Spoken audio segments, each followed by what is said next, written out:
చేయించుకుంటున్న kidney బాధితులను ఆదుకోవాలని CPM CPI పార్టీల ఆధ్వర్యంలో ఎంఆర్ఓ ఆఫీస్ ముందు ధర్నా నిర్వహించారు. ఎన్టీఆర్ జిల్లా కొండూరు మండలంలో రోజురోజుకు కిడ్నీ మరణాలు బాధితులు పెరుగుతున్నాయని, జిల్లాలో విషజ్వరాలు పెద్ద ఎత్తున వ్యాపిస్తున్నాయని, దీనంతటికీ ఫ్లోరైడ్ నీరే కారణమని నాయకులు పేర్కొన్నారు. నేటికి కృష్ణా జిల్లాల నీటి పథకం పూర్తి కాక ఫ్లోరైడ్ నీళ్లే వాడుకుంటున్నారని కమ్యూనిస్టు నాయకులు విమర్శించారు. కూటమి ప్రభుత్వమైన ఈ కిడ్నీ వ్యాధుల నుండి ప్రజలను రక్షించాలంటూ బాధితులతో కలిసి కమ్యూనిస్టు నాయకులు ధర్నా చేసి నిరసన తెలిపారు.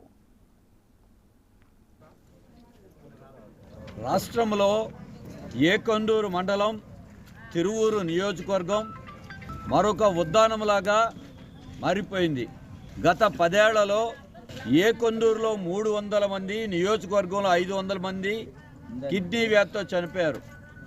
ఇది కిడ్నీ మరణాలు కాదు, సర్కారీ హత్యలు, ప్రభుత్వ నిర్లక్ష్యం వల్ల జరిగినటువంటి హత్యలు. ఇప్పటికీ ఈ నియోజకవర్గంలో 1000 మంది కిడ్నీ బాధితులు ఉన్నారు.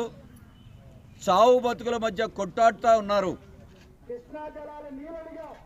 కృష్ణా నది మంచినీటి పథకానికి తక్షణమే నిధులు మంజూరు చేసి వేగంగా పూర్తి చేసి స్వచ్ఛమైన మంచినీరు అందించాలి.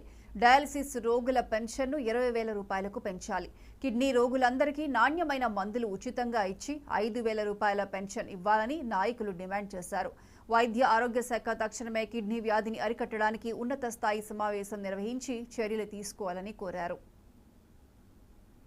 ఇవాళ అధికార తెలుగుదేశం పార్టీ అయినా, ప్రతిపక్ష వైసీపీ అయినా తిరువూరులో మీరు బహిరంగ చర్చలు కాదు, ఇసుక ఎంత తిన్నారు, మట్టి ఎంత తిన్నారు, దోచుకున్నారు, చర్చించండి. ముద్దాయిల్ని, నిందితుల్ని, కోర్టు సంపాదించిన వాళ్ళని శిక్షించండి. కానీ ఈ తిరువూరు నియోజకవర్గంలో కొండూరు మండలంలో 10-15 ఏళ్ల నుండి జరిగిన మరణాలకి మీ ఇద్దరి బాధ్యత ఎంత? దాని మీద బహిరంగ చర్చ ప్రజల మధ్య జరగాల్సిన అవసరం ఉంది. సమాధానం చెప్పాల్సినటువంటి అవసరం వాళ్ళ మీద ఉంది. అంతేకాదు 1000 మంది ఇంకా కిడ్నీ వ్యాధితో బాధపడుతూ ఉంటే, భవిష్యత్తు తరాలు ఏమైపోతాయని ఆందోళన చెందుతూ ఉంటే దీని మీద బహిరంగ చర్చ జరపండి. ప్రభుత్వ స్పందన ఏంటో తెలియజేయండి.